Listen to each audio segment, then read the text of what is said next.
Hello and welcome to episode 1 of the Beckett List. In this series, fucking creaky chair. Hello and welcome to episode 1 of the Beckett List. This series will cover films I find quite interesting, for good and bad reasons. So I thought I'd start off with a good one. This is the 2015 film High Rise by director Ben Wheatley.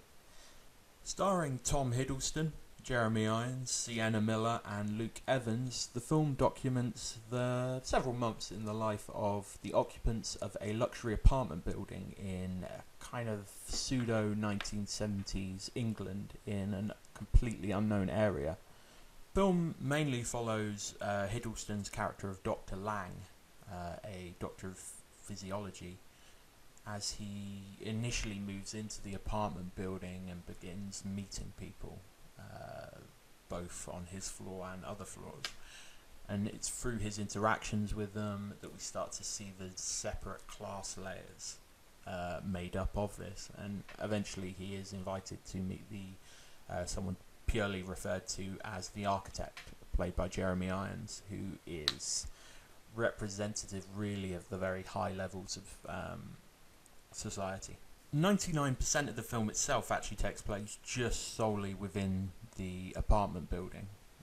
We never hear of which town it's in. We rarely see anything outside other than the main character Dr. Lang's trip to work and his actual workplace as a centre of physiology. A lot of the film's particularly dark humour and drama springs from these characters' world kind of breaking apart around them. We see a lot of characters forced into quite desperate situations, and some who are really just trying to cope as best they can. The filmmakers themselves try to emphasize this idea of a world in decline by altering the camera shots. Later on in the film is done with a lot of very shaky handheld, some almost awkwardly long takes as well, odd use of angles. Some of the shots of the building itself are very disorientating, from upside down shots at very high angles. But all in all, that helps to emphasize the idea of this world in a very rapid decline. Towards the end of the film, we see a lot of the characters kind of making peace with their decisions and the world that they're currently living in, finally accepting the situation they're in. And we see others who are still just as oblivious, living in their own ignorance to a world that they had a great part in creating.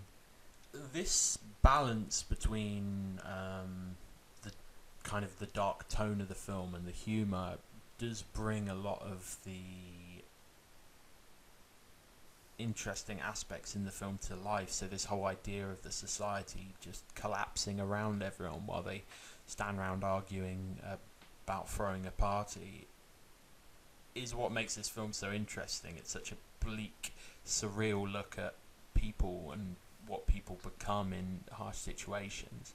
I mean, we see a lot of the film early on is just drenched in this kind of gaudy fake gold and very 70s decor, and then you see that just falling apart and bags of rubbish piling up and windows getting broken and people just carrying on as they were, and that's where a lot of the humour comes from. It's just seeing these characters, this wide range of characters as well, just seeing them in utter disillusion with the world they live in. Overall, I do very much recommend going back and watching this film. When it was released in 2015, it did kind of sit under the radar a little bit, but it is definitely worth a watch. It showcases a lot of great British acting talent, and I mean the writing's on point. But yeah, no, definitely recommend it. So, what would I recommend you drink with a fine piece of British cinema such as this? Well, in this section of the show, which I like to call Alcohol Lot of Fun, I recommend a 2016 Yellowtail Chardonnay